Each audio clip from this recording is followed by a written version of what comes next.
नाम के मछुआरे की, जो हर रोज की तरह अपनी छोटी नाव लेकर समंदर में मछली पकड़ने निकलता है। लेकिन इस दिन कुछ अलग होता है।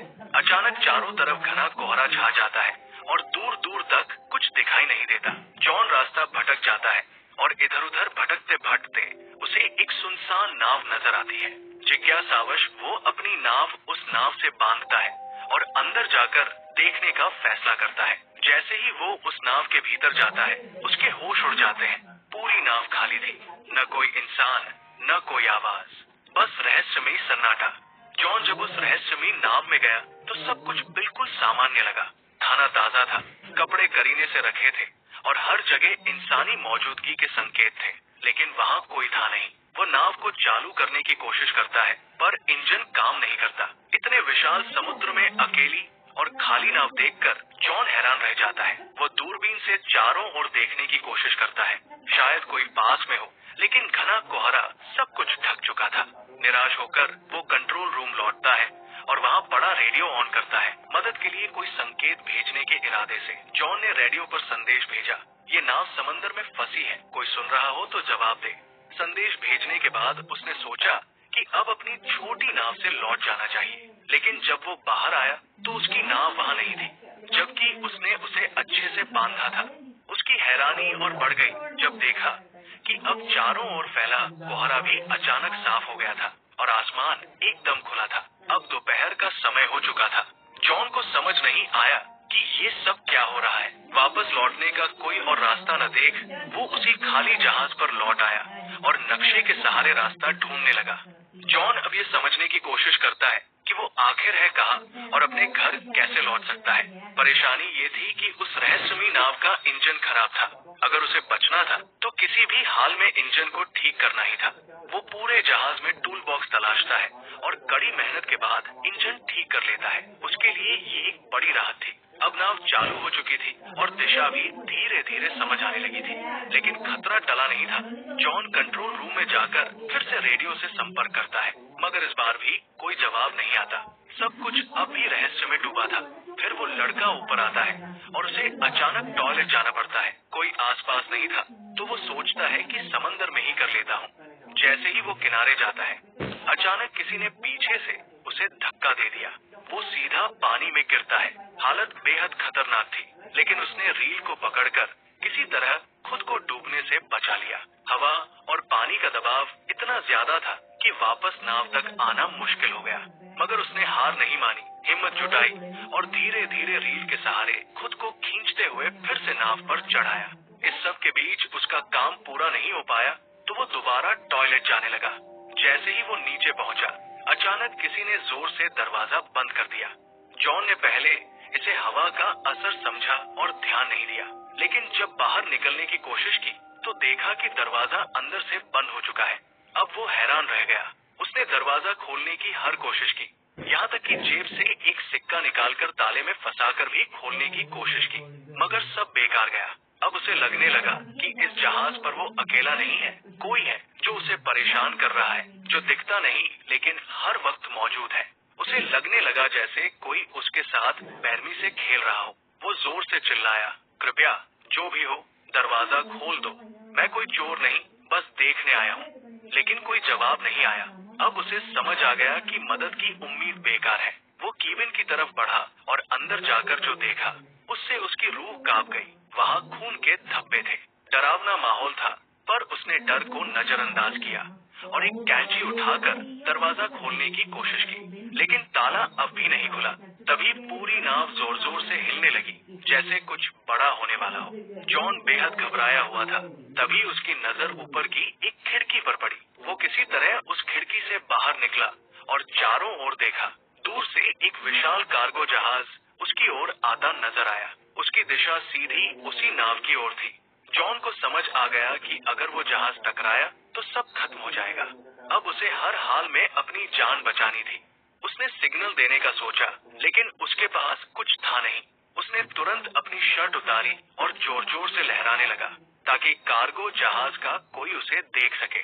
लेकिन अफसोस, इतने प्रयास के बाद भी किसी की नजर उस पर नहीं पड़ी। अब जॉन को किसी भी हालत में अपनी जान बचानी थी। अगर उसकी नाव आगे बढ़ती रही तो कार्गो जहाज से टकराकर सब खत्म हो सकता था। तभी उसकी नजर खिड़की के पास लटकी एक रस्सी पर पड़ी। उसके दिमाग में तुरंत एक आइडिया आया, अगर वो इस रस्सी का इस्तेमाल करे तो शायद जहाज को रोक सके। उसने जल्दी से रस्सी बांधी और बाहर फेंकी ताकि नाव की गति रुक जाए, लेकिन हालात और बिगड़ गए। रस्सी इंजन के पंखे में फंस गई और खींचते हुए बाथरूम के अंदर आकर उसके गले में अटक गई। उसका दम घुटने लगा।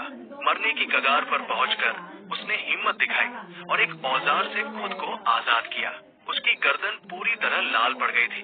वो लगभग मर ही गया था, बट आखिरी पल में खुद को बचा पाया।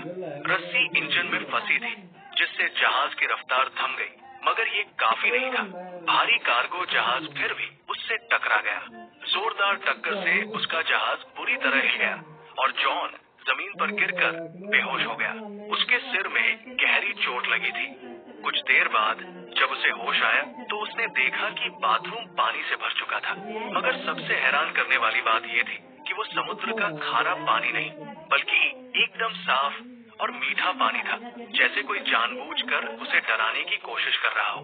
वो एक बार फिर टूटकर भीख मांगता है, चाहे तुम जो भी हो, प्लीज मुझे जाने दो। लेकिन फिर भी कोई जवाब नहीं आता। अब वो भूखा, प्यासा और बेहद कमजोर हो चुका था। जैसे तैसे उसने बाथरूम की शावर से पानी पिया, लेकिन जल्द ही महसूस हुआ कि पानी खत्म हो गया है। फिर जब उसने सिंक से पानी पीना शुरू किया तो हैरान रह गया। अब वो पानी खारा हो चुका था। उसे तुरंत समझ आ गया कि नाव में कहीं छेद हो गया है और समुद्र का पानी अंदर आ रहा है। ये नाव अब ज्यादा देर नहीं टिकेगी। वो घबराकर दरवाजा खोलने की कोशिश करता है, लेकिन लगता है किसी ने उसे बाहर से बंद कर रखा है। रात का समय था और ऊपर से दिखा कि कोई अदृश्य, शायद दुष्ट शक्ति इस नाव को नियंत्रित कर रही थी। पानी तेजी से बढ़ रहा था और जॉन थककर सो गया। रात में समंदर में भयानक तूफान आया, जिससे नाव पूरी तरह टूट गई और जॉन भी गंभीर रूप से घायल हो गया। सुबह जब उसकी आंख खुली तो पानी सिर तक पहुंच चुका था, सिर्फ चेहरा बाहर था। अब उसे लगने लगा कि बस कुछ ही पल बचे हैं। तभी अचानक कहीं से क्लिक की हल्की आवाज सुनाई दी, जैसे कुछ खुला हो। जैसे ही जॉन ने हैंडल घुमाया, दरवाजा जोर की आवाज के साथ खुल गया। पानी का दबाव इतना ज्यादा था कि दरवाजा टूटकर नीचे गिर पड़ा और इसी तरह वो बाहर निकलने में कामयाब हुआ। बाहर निकलते ही वो सीधा नाव की छत पर गया ताकि ताजी हवा में सांस ले सके, क्योंकि नीचे ऑक्सीजन लगभग खत्म हो चुकी थी। अब उसे यकीन हो गया था कि कोई अदृश्य ताकत उसे हर हाल में सताना चाहती है। वो शारीरिक और मानसिक रूप से टूट चुका था और नीचे की तरफ पानी लगातार भरता जा रहा था। उसे समझ आ गया कि अब नाव कभी भी डूब सकती है। जॉन ने तय कर लिया था अब वो इस जहाज पर नहीं रुकेगा। तभी उसे एक आइडिया आया। उसने जहाज से एयर बैग्स निकाले और टूटे हुए बाथरूम के दरवाजे को इस्तेमाल करके एक छोटा राफ्ट बना लिया।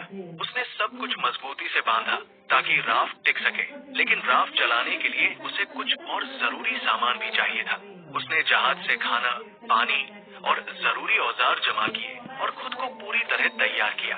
फिर बिना पीछे देखे वो जहाज से उतर गया और राफ्ट पर सवार होकर धीरे धीरे समंदर में आगे बढ़ने लगा। वो राफ्ट पर था और उसके सामने वही बड़ी नाव अब भी खड़ी थी। कई घंटे गुजर गए, लेकिन न तो वो ज्यादा दूर जा पाया और न ही वो नाव डूबी, जिसे वो समझ रहा था कि 5 से 10 मिनट में डूब जाएगी। वो अब भी उसी हालत में थी। तभी उसके दिमाग में एक आइडिया आया, अगर ये नाव अभी तक नहीं डूबी तो क्यों न इसके रिसाव को ठीक कर लिया जाए। अगर ऐसा हो गया तो वो इस मजबूत नाव से आराम से सफर कर सकता है। ये सोचकर वो वापस नाव के पास गया। सबसे पहले उसने रिसाव को ठीक किया, फिर पाइप और औजारों से एक पंप तैयार किया ताकि पानी बाहर निकाला जा सके। उसने जो पंप बनाया था उसकी मदद से नाव में भरा समुद्र का पानी धीरे धीरे बाहर निकल गया। रिसाव ठीक करने और पानी हटाने के बाद उसने जहाज की बाकी दिक्कतें भी ठीक कर दी। साथ ही उसने बाहर से भी मरम्मत की ताकि आगे सफर में कोई और परेशानी न हो। काम खत्म होने के बाद उसने फिर से रेडियो से मदद मांगने की कोशिश की, लेकिन इस बार भी कोई जवाब नहीं आया। मायूस होकर वो वापस लौटा और नक्शा निकालकर एक बार फिर रास्ता समझने लगा। उसने नाव को आगे बढ़ाने की कोशिश की, लेकिन जैसे ही इंजन स्टार्ट किया, नाव बिल्कुल नहीं हिली, मानो फिर से उसे धोखा दे रही हो। वो नाव एकदम स्थिर थी, जैसे पानी में जड़ हो गई हो, और यही सोच उसे अंदर से तोड़ रही थी। वो पूरी तरह थक चुका था, उम्मीदें खत्म हो रही थी। जहाज आते देखा। अब उसके पास बस एक ही रास्ता था, अपने छोटे राफ्ट से उस जहाज तक पहुंचना। वो तुरंत राफ्ट पर चढ़ा और तेजी से उस जहाज की ओर बढ़ा, लेकिन तभी वो जहाज अचानक हिलने लगा और जॉन की तरफ तेजी से बढ़ने लगा, जैसे किसी ने उसे जानबूझकर उसकी ओर भेजा हो। जॉन ने अपनी रफ्तार बढ़ाई, लेकिन वो विशाल जहाज और भी तेज हो गया और ठीक इससे पहले कि वो जहाज उसे टकराता, जॉन ने आखिरी कोशिश की और अपने बोट से कूदकर उस दूसरी नाव तक तैरने का फैसला किया जो दूर जाती दिख रही थी। लेकिन जब तक वो वहां पहुंचा, वो नाव गायब हो चुकी थी। तभी उसे एहसास हुआ कि इस रहस्यमयी नाव पर कोई बुरी ताकत है जो उसे कहीं जाने नहीं दे रही। उसने सोच लिया था कि चाहे जान चली जाए, वो इस नाव पर वापस नहीं जाएगा। लेकिन शाम तक पानी में तैरते तैरते ठंड बढ़ने लगी। नीचे डॉल्फिन्स तैर रही थी, पर पानी का तापमान बहुत गिर चुका था। ठंड सहन न हो पाने पर मजबूरी में वो फिर उसी नाव पर लौट आया। वो इतना थक और बीमार हो चुका था कि कुछ सोच पाने की हालत में नहीं था। बस चुपचाप एक कंबल ओढ़कर कमरे में सो गया। सुबह जब उसकी आंख खुली तो उसने फिर से इस जहाज से निकलने का फैसला किया, लेकिन अब एक और झटका मिला। कमरे का दरवाजा बंद था। वो घबरा गया और धीरे धीरे मानसिक रूप से टूटने लगा। उसे कुछ समझ नहीं आ रहा था कि आखिर ये सब उसके साथ क्यों हो रहा है। तभी उसकी नजर कमरे में मौजूद एक छोटी सी केबिन पर पड़ी। उसने जैसे ही उसे खोला, ऊपर की ओर एक रास्ता नजर आया, एक वेंटिलेशन जिससे बाहर निकला जा सकता था। वो उस केबिन में घुस गया जो एक तंग स्टोरेज एरिया था। हर बार जब वो स्टोरेज एरिया से ऊपर चढ़ने की कोशिश करता, फिसलकर नीचे गिर जाता।